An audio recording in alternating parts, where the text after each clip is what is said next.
Live from downtown Detroit, Local 4 News First at 4 starts now. The children of a woman killed 4 years ago, they are suing their mom's accused killer. Dale Warner faces a $100 million wrongful death lawsuit, and that tops our news here at 4. Now, it was last year investigators found Dee Warner's body in a storage tank on a Lenawee County property owned by her husband, Dale. Well, Dee's family accuses Dale of actually transferring assets from his wife's business to himself after her disappearance. Let's bring in Pamela Osborne. She joins us. And Pam, the family's lawyers say that money should go to the kids.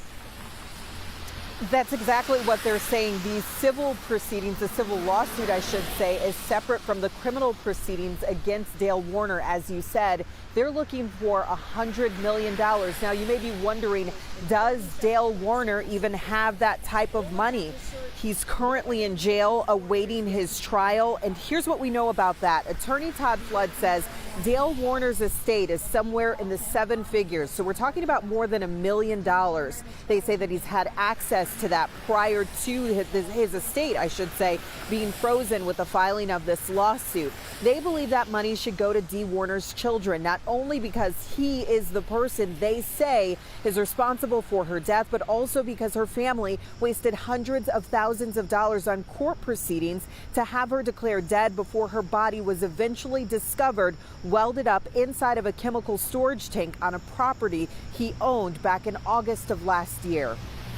So we're going to be seeking all the cost and the waste of money. That's going to be part of this in the wrongful death. Just think about the fact that there was such a long waste of time and money and effort spent on the declaration of death trial. So to the extent that we can get costs and expenses, for sure we will be seeking that. And Flood says it is possible that they could be adding 2 more people to the civil lawsuit, but he didn't elaborate any further than that. He's expecting these proceedings to go on for about a year. But all of this is pretty interesting, especially when you consider just last week, Jaron Warner, that is Dale Warner's son, had charges dismissed against him. So we'll be looking more into that tonight at 5 o'clock. For now, reporting live, I'm Pamela Osborne, Local 4. $100 million lawsuit. All right. Thank you, Pam. Trial date is set in the murder case of Danielle Stizlicki 8.5 years after she went missing. I was in court today over in Pontiac at a pretrial conference when the date was announced. It's February 2nd, 2026. Floyd Galloway is charged in Stizlicki's murder. He is the former security guard that worked at Stizlicki's Southfield office. Police say she was last seen alive with him in December of 2016. The next step was supposed to be a trial, maybe a month or so, not in February 2026. I think we're losing sight of Danielle, the victim in this case, that her life was taken. You know, she hasn't been found. And we still have to sit here and watch this political trial go through it. Galloway's defense attorney trying to get the prosecuting attorneys off the case. Coming up at 6, I'm going to talk with Ellen Michaels on why she feels the prosecution is tainted. We're also going to hear from Danny's father. By the way, snap a picture of the QR code on your screen right now. It will take you over to clickondetroit.com, where you will find a full timeline of my investigation into this case. The Elkin County Sheriff's Office is sending out a warning right now to drivers after a man is killed on I-75 near Grange Hall Road. Last night, a 25-year-old man from Burton lost control of his car and crashed.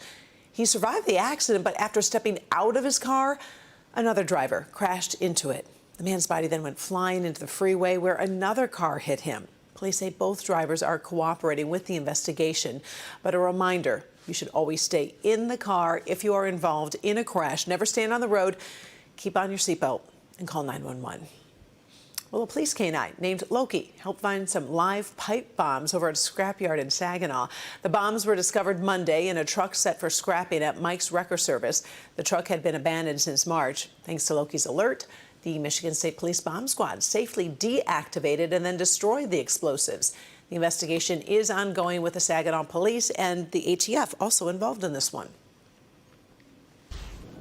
Let's turn our attention outside. It's hazy and cloudy in downtown Detroit. Temperatures in the low 50s right now. Forewarned meteorologist Kim Adams is tracking some showers was out there shooting some stories today. It was messy trying to run in and out and avoid those raindrops. Yeah, it's not the greatest day, and it's also cooler than normal with temps only in the 50s. We should be about 20 degrees warmer than we are right now. We do have scattered showers across Metro Detroit. In some areas, just a few sprinkles, others getting some heavier downpours. So let's go out to parts of Ann Arbor, where just to the north in Northfield and Webster, they're getting a pocket of some fairly moderate to heavy rain. Goes over into Salem and also Plymouth, and you get a dry pocket here in Novi. But because of the rain that's already fallen, it's still so damp and cool. West Bloomfield, a few showers there, and then we'll slide on over to the east side, Harper Woods. A couple showers, and also in Madison Heights.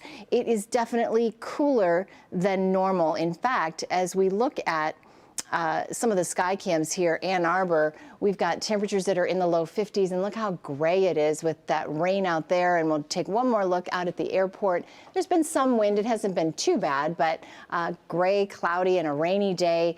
There is some improvement, but it's going to take a little while for us to get there. I'll tell you if we can get there by the Memorial Day weekend coming up. So, all right, thanks. Right now, our CPR Lifesavers Go For It event is happening over on Detroit's east side. Anyone can stop by and learn how to save a life.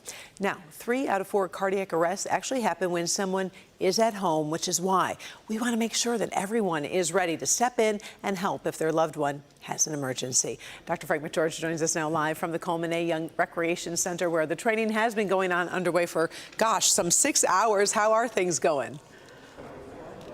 You know, things are pretty steady, Karen, to be honest, but we have been keeping up with the volume without a question. If you want to learn hands-only CPR, just come on out. No need to pre-register. You can just walk in and learn. Now, I'm actually joined right now by Detroit Fire Commissioner Chuck Sims. And so tell me a little bit about the Heart Safe City designation and why training like this is so important. So it's important because for the Heart Safe designation, we have to satisfy 13 requirements. One of those requirements is teaching 15% of our population in hands-only CPR. So I would like to take this moment to brag on Detroit to becoming the largest heart-safe city in the nation, and I would encourage all our surrounding communities to join us so we could become a heart-safe region. That is really an exceptional statistic, and you have actually also been going out in the community with your trainers to teach CPR to people in other settings as well as this one. Oh yeah, so at our training academy, we teach about over 1,000 people a month in hands-only CPR. We also have our community relations division. They'll go out to churches, to anywhere, apartment buildings, senior homes, to teach hands-only CPR. So I would urge everyone, please sign up, call the fire department, sign up to get CPR training. It's another way to save a life out there. Outstanding. Now, you know, another thing that we noticed behind us, we've got guys in tan shirts. These guys in tan shirts, they have something a little bit special going on with them. They are trainees, is that right? Absolutely. So they're in our training academy now as a firefighter EMT, and so this is part of their training, and it's good because they can actually engage with the citizens, and that's a big part of our job. So it's playing a dual role here. It's honing in on their skills as they teach other people how to do hands-only CPR as well as engaging with the community. Outstanding. Well, Commissioner Sims, thank you so much for coming out here and talking to us. And Karen, like I said, you know, it's been steady, but we are handling the volume no problem. If you want to learn hands-only CPR, and by the way, get free health screenings from the Detroit Health Department, blood pressure, cholesterol, and diabetes, just come on down to the Coleman Young Recreation Center. We'll be here until 6 p.m., and you can just walk right in. Back to you. All right, Frank, we appreciate it. Thanks so much. It's great to see the crowd out there.